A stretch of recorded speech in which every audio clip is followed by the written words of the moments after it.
دیکھیں اس میں ایک عامی کا رویہ تو یہی ہونا چاہیے کہ جس عالم دین کے علم پہ اور اس کے اخلاص پہ اور اس کے تدین یعنی تقویٰ پہ آپ کو اعتماد ہے، یعنی اس کی علمی صلاحیت اور اس کی اخلاقی جو اس کے اوپر آپ کو اعتماد ہے، تو آپ اس کو فالو کریں، اس کی اتباع کریں۔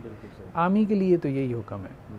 تو باقی جو بندہ جس نے علم کا اتنا دین کا علم حاصل کر لیا، جیسے ہمارے یہاں کوئی فاضل درس خیر سارے فاضل درس نظامی ایک جیسے نہیں ہوتے، جیسے سارے ماسٹرز ایک جیسے نہیں ہیں۔ جس نے ماسٹرز کیا انگلش میں تو ظاہری بات ہے ضروری نہیں اس کو انگریزی آتی ہو، اس طرح جس کے پاس درس نظامی کی سند ہے ضروری نہیں کہ وہ کمپیٹنٹ بھی ہو، یا ہم اس کو عالمی دین کہیں بھی یا ٹائٹل اس کا دیں، لیکن بہرحال جو عالمی دین ہے صحیح معنوں میں ہے، مطلب اس نے اس نصاب کو اچھے سے پڑھا ہے، ہضم کیا ہے، تو وہ پھر ترجیح قائم کر سکتا ہے علماء کی آراء میں، وہ ترجیح قائم کر سکتا ہے۔ عامی کو تو یہی کرنا چاہیے کہ جس کے علم پہ آپ کو اعتماد ہے، آپ جیسے قرآن نے کہا فَاسْأَلُوا اہلَ الذِّکْرِ اِن کُنتُمْ لَا تَعْلَمُونَ، اگر تمہارے علم میں نہیں ہے تو اہل ذکر سے، اہل علم سے پوچھ لیا کرو۔ لیکن شدت اختیار کرنا، علی بھائی اس حوالے سے میرا موقف یہ ہے کہ دو عالم دین آپ کو جو مسئلہ بیان کر رہے ہیں وہ یہ تو نہیں کہہ رہے کہ میری پیروی کرو، وہ آپ کو یہ کہہ رہے ہیں کہ ہم نے رسول اللہ کی اس حدیث سے یہ استدلال کیا، دوسرا عالم کہتا ہے میں نے قرآن پاک کی اس آیت سے یہ استدلال کیا۔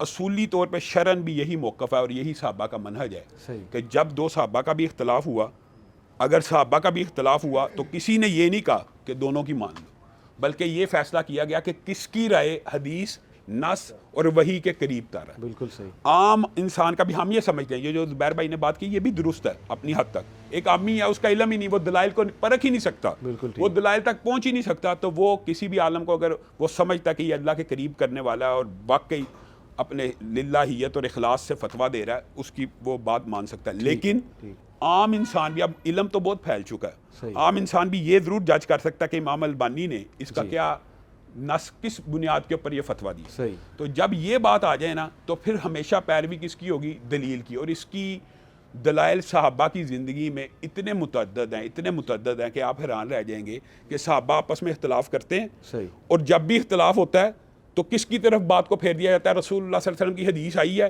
تو کسی صحابی نے آ کے یہ نہیں کہا کہ میں رسول اللہ صلی اللہ علیہ وسلم کی حدیث کے بعد بھی اپنے فتوے کے اوپر قائم رہتا ہوں۔ حضرت عمر نے بے شمار، حضرت عمر کی زندگی میں 20 سے زائد ایسے فتوے ہیں کہ جن کے اوپر انہوں نے اپنی زندگی میں رجوع کیا، کس وجہ سے؟ کہ رسول اللہ صلی اللہ علیہ وسلم کی حدیث پہنچی۔ حضرت عمر کے دور میں حضرت عمر نے فتویٰ دیا اپنی عقل، فہم و فراست سے۔ اب یہ دیکھیں، انہوں نے فتویٰ دیا کہ جو 5 انگلیاں ہیں نا، ان کی جو دیت ہے، رسول اللہ صلی اللہ علیہ وسلم کے ہاتھ کٹ جائے تو اس کی دیت ہے 50 اونٹوں کی۔ انہوں نے اس ہاتھ کے کٹنے کی دیت اپنی عقل فہم سے تقسیم کر دی، انگوٹھے کی اتنی دیت ہونی چاہیے، انگوٹھا مضبوط ہے، 7 والی انگلی کی اتنی ہونی چاہیے، 7 والی۔ اب عوف بن مالک کو یہ بات پہنچی تو وہ مصر سے چل پڑے اور حضرت عمر کے پاس آ کے کہا آپ نے انگوٹھے کی دیت بڑھائی کیوں ہے؟ اس والی انگلی کی کم کیوں کی؟ چھوٹی انگلی کی آپ نے 6 کر دی ہے، کیسے ہو سکتا ہے؟ انہوں نے کہا قوت و طاقت میں انگوٹھا زیادہ تھا، اس کی میں نے زیادہ رکھ دی، یہ چھوٹی انگلی کم طاقتور تھی، میں نے اس کی 6 رکھ دی۔ تو اس نے کہا میں نے رسول اللہ صلی اللہ علیہ وسلم سے یہ حدیث سنی اسی مدینہ کے اندر کہ الا ان الاصابع فی دیت سوا، کہ 5 انگلیاں دیت میں برابر ہیں، قوت و طاقت میں برابر تو نہیں ہے، انگوٹھا بہرحال مضبوط ہے باقی انگلیوں سے۔ تو حضرت عمر اڑ گئے۔ حضرت عمر نے کہا کہ پورے کا پورا میرا آرڈیننس فتویٰ لکھو اور اس کے نیچے حدیث لکھو، عوف بن مالک کی سند سے مجھ تک پہنچی ہے، اور نیچے یہ لکھو کہ عمر کے فتوے کو منسوخ کیا جاتا ہے اور عوف بن مالک نے جو حدیث بیان کیا رسول اللہ کے فتوے کو جاری کیا جاتا ہے۔ بنیادی طور پہ عامیوں کا بھی یہ رویہ ہونا چاہیے کہ جب حدیث پہنچ جائے۔ اچھا، پھر دوسری بات جو آپ نے سوال کیا نا، یہ انتہائی اہم ہے، یہی اصل میں منہج کا ایک مسئلہ، اگر لوگوں کو یہ بات سمجھ آ جائے تو شاید بہت زیادہ اصلاح ہو جائے۔ ہم یہ سمجھتے ہیں، جیسے ابھی آپ صاحب نے کہا یہ بات درست ہے، آپ بھی کہہ رہے ہیں امام البانی نے کہا، لیکن امام البانی کا فتویٰ کیا حرف آخر ہے دین میں؟ دین اور شریعت میں کسی امتی کی رائے حرف آخر نہیں ہے۔ حضرت عثمان ہیں، اپنے دفتر میں بیٹھے ہوئے ہیں، ان کے پاس ایک شخص آیا اور آ کے کہنے لگا کہ میں کھیت میں کھڑا تھا، ایک آدمی آیا، اس نے کہا تیرے گھر بچہ پیدا ہو گیا، تو میری شادی کو ابھی 6 مہینے گزرے ہیں، میرے گھر میں کیسے بچہ پیدا ہو سکتا ہے؟ اب حضرت عثمان کیا عثمان قرآن کے قاری نہیں ہیں، قرآن کو جاننے والے نہیں ہیں؟ حضرت عثمان نے غور و فکر کیا، مشورہ کیا، یہ لمبا چوڑا واقعہ مختصر کر کے رکھتا ہوں تاکہ بات کمپلیٹ ہو۔ حضرت عثمان نے حکم دیا کہ اس عورت کو رجم کر دیا جائے۔ اب وہ انہوں کا اعلان کیا جائے بازار میں، عورت کو رجم کیا جائے۔ اب اتنی دیر میں اعلان جب ہوا، حضرت علی کے کان میں بھی یہ بات پہنچ گئی. حضرت علی آگے اور آ کے حضرت عثمان سے کہا کہ آپ نے یہ فتویٰ دیا ہے اور حکم دیا اس عورت کو رجم کرنے کا کہ جس کا 6 مہینے کے بعد بچہ پیدا ہو گیا. حضرت عثمان نے کہا نہ تاریخ میں ملتا 6 مہینے میں بچہ، نہ حساب سے ہو سکتا ہے، ممکن نہیں ہے. تو حضرت علی نے کہا 6 ماہ کا بچہ تو قرآن پاک میں ہے. تو کیا حضرت عثمان اور ان کے مشیروں نے کسی نے یہ کہا علی کو کہ تو قرآن زیادہ جانتا ہے عثمان سے؟ یہ رویہ نہیں ہونا چاہیے آپ اور میرا بھی نہیں ہونا چاہیے. یار آپ علامہ البانی سے بڑے عالم ہیں، صحیح، آپ فلانے عالم سے بڑے عالم، یہ رویہ درست جب حدیث آ جائے تو نہیں. آپ ان کی دلائل دیکھیں. امام البانی کی دلیل پہ آپ کو شرح صدر ہو رہا ہے تو ٹھیک ہے. حضرت عثمان کہنے لگے، یہ بھی کہا میں نے بھی قرآن پڑھا ہے، مجھے بتاؤ کہاں پہ ہے دلیل. تو حضرت علی نے قرآن پاک کی ایک آیت پڑھی، وَحَمْلُهُ وَفِصَالُهُ 30 شَهْرًا، کہ حمل اور فصال کی ٹوٹل مدت 30 ماہ ہے.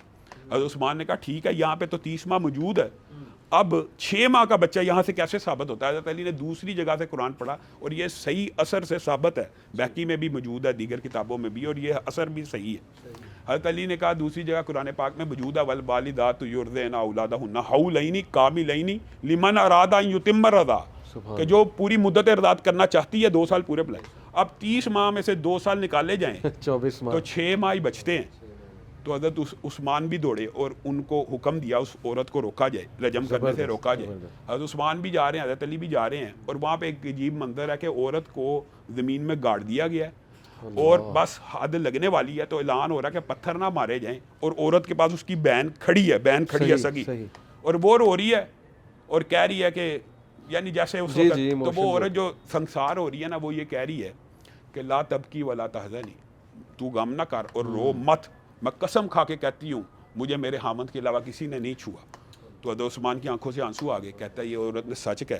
اور علی یہ دیکھیں، اب یہ کبھی صحابہ نے یہ کہا ہے کہ یار میں حلیفۃ المسلمین ہے یا عثمان حلیفۃ المسلمین ہے، علی کی رائے کو کیسے قبول کی؟ اس طرح کے متعدد واقعات ہیں. حضرت عمر کی اپنی زندگی کے اندر بھی اسی ملتا جلتا ایک واقعہ معاذ بن جبل کا، سیم اسی طرح کا واقعہ ہے کہ ایک آدمی آیا 2 سال بعد اپنے گھر اور اس نے آ کے کہا میری عورت کہتی ہے کہ میں حاملہ ہوں اور بچہ بھی تیرا ہی ہے. تو حضرت عمر نے اس کو بھی حکم دیا کہ اس کو رجم کر دیا جائے. تو معاذ ابن جبل آئے اور انہوں نے کہا آپ کس طرح حکم دیتے ہیں اس کو رجم کرنے کا؟ اس کے پیٹ میں ایک بچہ ہے. تو رسول اللہ صلی اللہ علیہ وسلم نے مجرم کو رجم کرنے کا حکم دیا، اس بچے کا کیا قصور ہے؟ وہ بچہ آپ رجم، آپ کو یہ اختیار نہیں ہے آپ اس بچے کو قتل کریں. تو حضرت عمر رک گئے. اب جب رکے، عورت کے ہاں ولادت ہو گئی، بچے کی پیدائش کا انتظار ہو رہا تھا، اور حدیث یہ بھی اثر صحیح ہے، جب بچہ پیدا ہوا تو اس کے دانت بھی نکل چکے تھے، اور اس کے باپ نے کہا اللہ کی قسم یہ میرا ہی بچہ ہے، اتنی شکل مل رہی تھی. سبحان اللہ. تو حضرت عمر نے اس وقت یہ الفاظ کہے تھے لولا معاذ، اگر معاذ نہ ہوتا تو عمر ہلاک ہو جاتا. اس کا مطلب یہ ہے کہ جب دلیل آ جائے شریعت کی، حضرت عمر نے یہ نہیں کہا میں بڑا عالم دین ہوں، یا یہ صحابہ کا طرز عمل ہی یہ ہے کہ 2 صحابہ آپس میں، اچھا صحابہ کا اختلاف ہو جانا، علماء کا یہ جو بات ہے نا، یہ بھی بڑی اچنبے کی ہے یار. علماء کا اختلاف ہے، یہ بڑا پروپیگنڈا لبرل مافیا کرتی ہے جی، کس کے پیچھے نماز پڑھیں. کوئی ایسے پڑھتا ہے، او بھائی تو نماز پڑھ، تو جیسے پڑھنا چاہتا ہے پڑھ، 5 نمازوں کے اوپر اختلاف ہے. صحیح بات.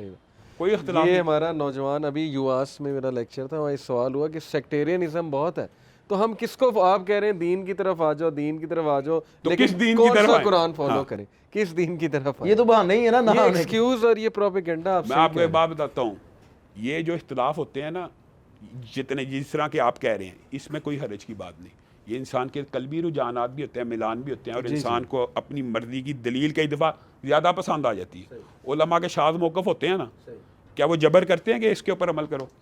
وہ تو کہتے ہیں کہ میرا موقف یہ ہے، لیکن آپ کو اگر رسول اللہ صلی اللہ علیہ وسلم کی حدیث جو سمجھ آتی ہے، شرح صدر ہوتا ہے. آپ علماء کے اختلاف کا مطلب یہ نہیں ہے کہ فرقہ واریت ہے یا اختلاف ہے یا فتنہ ہے. بالکل، یہ لوگوں کے دماغ سے بات نکالنے کی ضرورت ہے. اگر دین کے اوپر ان کو لانا ہے تو ان کو یہ بات کہنے کی ضرورت ہے.